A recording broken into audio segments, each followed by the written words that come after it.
अरे किशन, मैंने सुना है अब की बार तुम्हारी फसल बहुत ही अच्छी हुई है। हाँ चाचा, इस बार मेरी फसल बहुत ही अच्छी हुई है।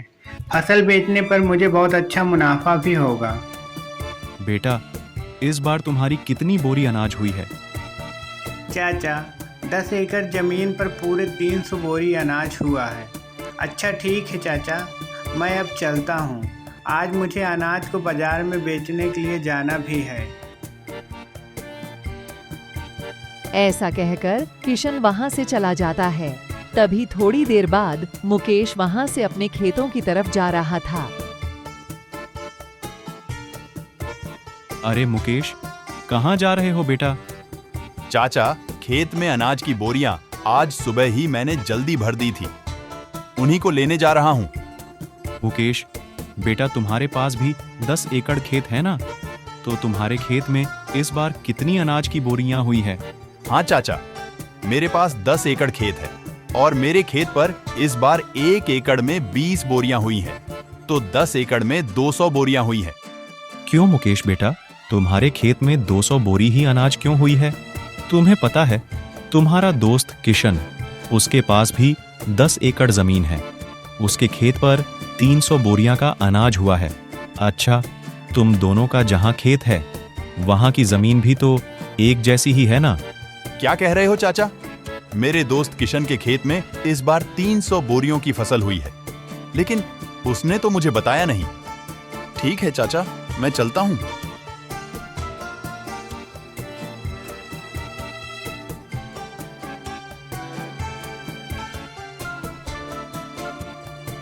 फिर शाम को मुकेश अपनी फसल बेचकर अपने घर लौट जाता है। मुकेश फसल के बारे में सारी बात अपनी पत्नी को बताता है। मुझे पता है आपको 100 बोरी अनाज का नुकसान क्यों हुआ है, क्योंकि आप अपने दोस्त किशन की तरह मेहनत नहीं करते हैं, इसलिए आपको 100 बोरियों का नुकसान हुआ है। क्योंकि जब आपका मन होता है तभी खेत में जाते हो। अगर यह सब ऐसा ही चलता रहा तो कैसे चलेगा जी? अरे तो इसमें मेरी भी क्या गलती है? मुझसे जितना होता है मैं वो सब करता हूँ। अब मुझे तुम ही बताओ, मैं इसके अलावा और क्या करूँ?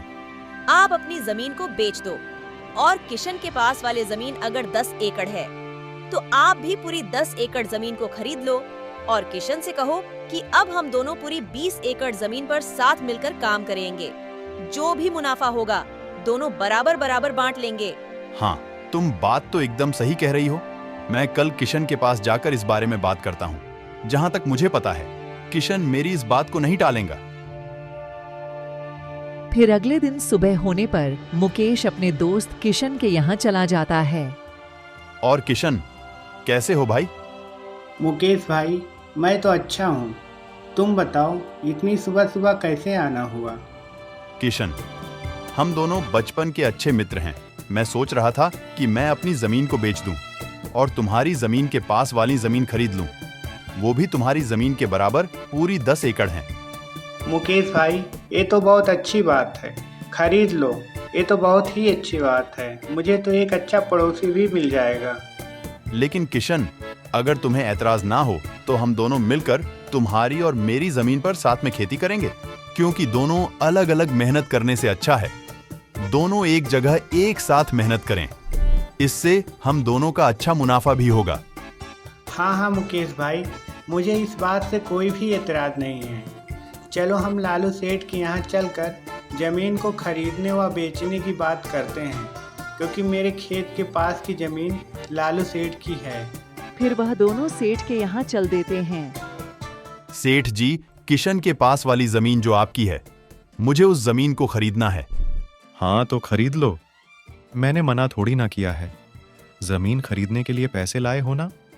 सेठ जी, दरअसल बात ऐसी है, मैं अपनी 10 एकड़ जमीन बेचना चाहता हूँ और किशन के पास वाले 10 एकड़ जमीन खरीदना चाहता हूँ, जो कि आपकी है। हाँ तो खरीद लो, मुझे कोई दिक्कत नहीं है, लेकिन मेरी जमीन के बदले तुम्हारी जमीन और 10,000 रुपये चाहिए। लेकिन सेठ जी, मेरी जमीन भी तो 10 एकड़ की है ना, और आपकी जमीन भी तो 10 एकड़ की है। फिर आप मुझसे 10,000 क्यों मांग रहे हो? देखो मुकेश, जमीन की कीमत जगह और समय के हिसाब से होती है। अगर तुम्हें लेना है तो 10,000 देना पड़ेगा, वरना कोई बात नहीं। ठीक है सेठ जी, आप 10,000 ले लो, लेकिन आपकी वह जमीन मुझे दे दो। मुकेश सेठ से उसकी जमीन खरीद लेता है।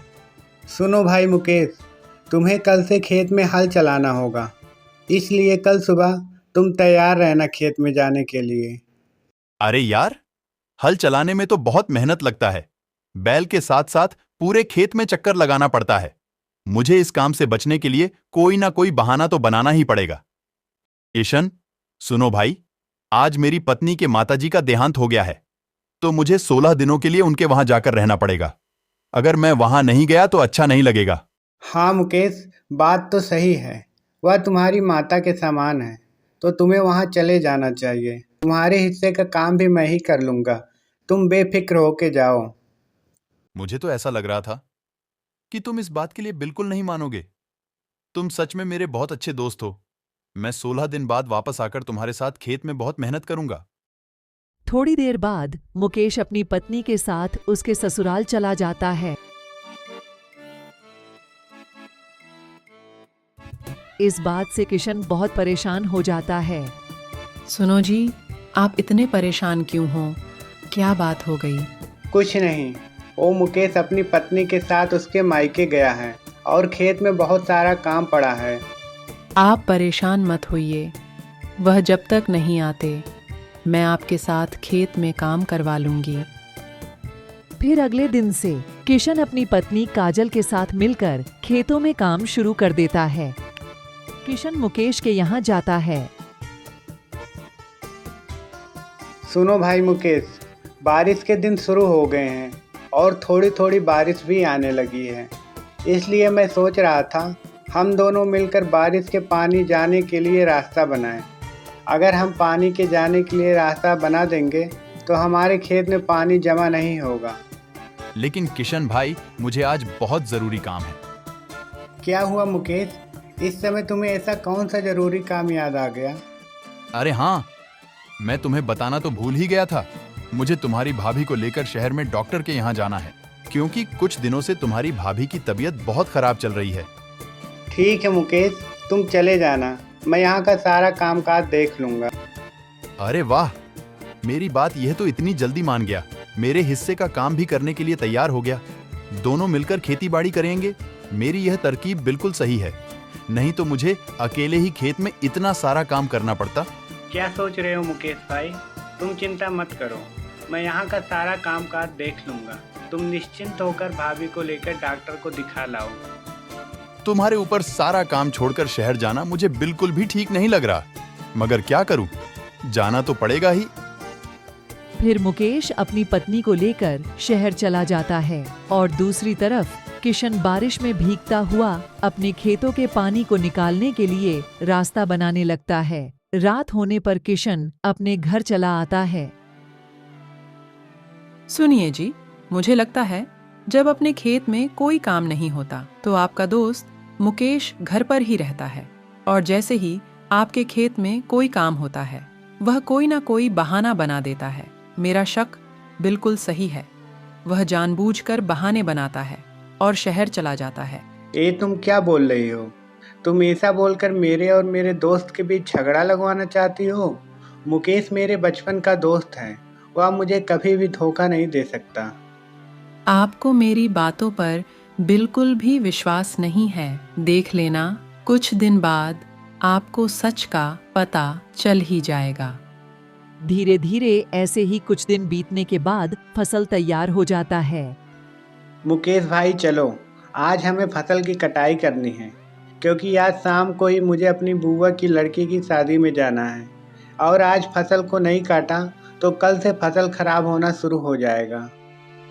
हाँ हाँ चलो, आज हम फसल को काटकर बोरी में भर लेंगे। वो दोनों खेत में चले जाते हैं और पूरी फसल को काटकर बोरी में भर लेते हैं। ठीक है मुकेश भाई, अभी हमने सारे फसल को काट कर बोरी में भर ली है, और तो अभी शाम भी हो रहा है, तो मैं शादी में जाने के लिए निकल रहा हूँ। तुम अनाज की बोरियों को बैलगाड़ी पर रखकर अपने घर ले जाना। जब मैं कल आऊँगा तो हम इस अनाज को मंडी में बेच आएंगे। भाई तुम चिंता मत करो, जब मुझे काम था तो तो सारा काम तुमने अकेले किया था। अभी तुम्हें काम है तो मैं सारा काम अकेले कर लूंगा।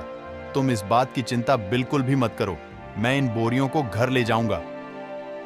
फिर मुकेश सारी बोरियों को बैलगाड़ी पर रखकर घर ले जाता है।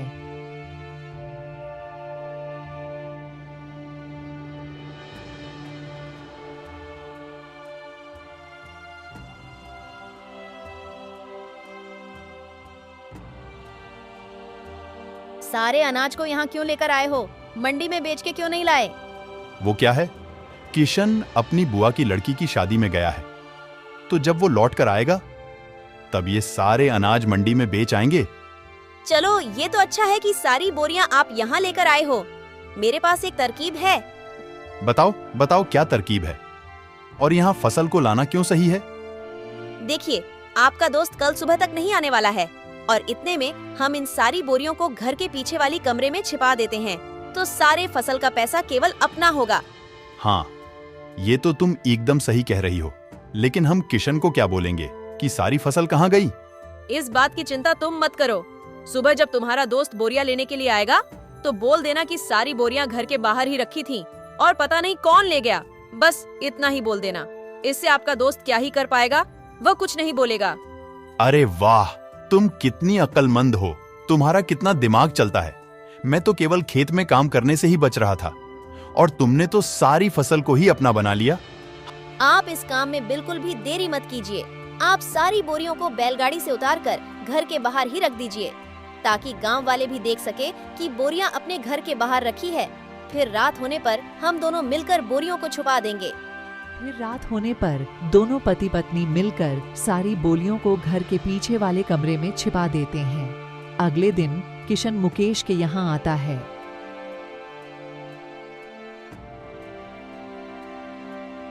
अरे मुकेश भाई, तुमने सारी बोरियां कहाँ पर रखी हैं? चलो आज हम उन्हें मंडी में बेच आते हैं। हाँ किशन भाई, चलो।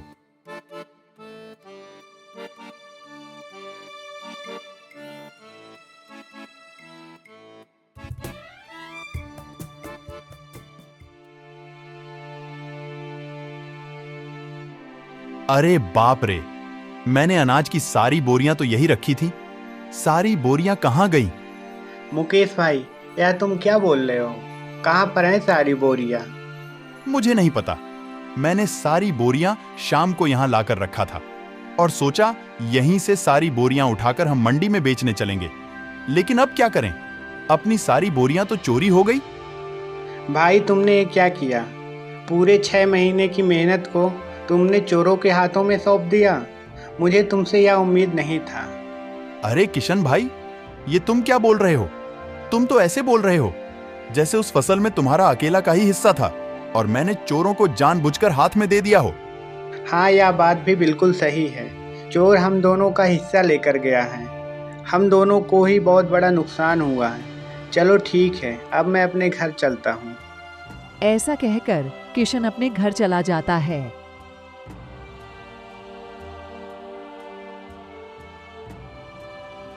क्या हुआ जी? आप इतने उदास क्यों हो? किशन अपनी पत्नी को सारी बात बता देता है। कोई बात नहीं जी, आप चिंता मत कीजिए। खेत में तो काम करने के लिए अभी काफी समय है। तब तक आप अपने घर के बाहर वाले आंगन में सब्जियां लगाकर उन्हें बेचने का काम चालू कर दो। हाँ, तुम बात तो सही कह रही हो। कब तक मैं ऐसे ही हाथ पर हाथ धरे बैठा रहूंगा? घर बैठे रहने से कौन सा मुझे पैसा मिल जाएगा? फिर किशन सब्जियां लगाने के लिए अपने घर के बाहर आंगन में खुदाई करने लगता है। तभी खुदाई करते करते उसे एक मटका मिलता है। अरे, सोने के सिक्कों से भरा हुआ मटका! ये तो मेरा अच्छा भाग्य है।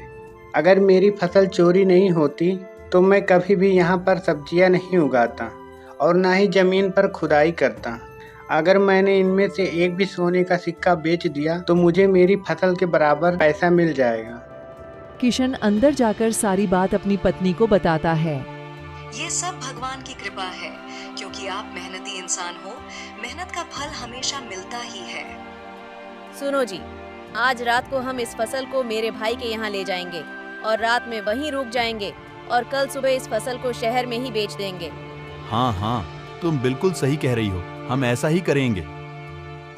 फिर मुकेश और उसकी पत्नी उस कमरे में जाते हैं। वे देखते हैं कि उनकी सारी बोरियां खराब हो चुकी हैं। अरे ये क्या हो गया? इसको यहाँ छिपाने से पहले यह तो सोचा ही नहीं कि अगर फसल को हवा नहीं लगेगी तो सारी फसल खराब हो जाएगी। ये सब तुम्हारी वजह से हुआ है। जो हमें हमारे हिस्से में मिलने वाला था, अब तो वो भी नहीं मिलेगा। चला गया। अब अपने हाथ से सब कुछ बर्बाद हो गया हम। इसी तरह मुकेश को उसकी लालच का फल मिल जाता है। इसलिए हमें कभी किसी के साथ बुरा नहीं करना चाहिए।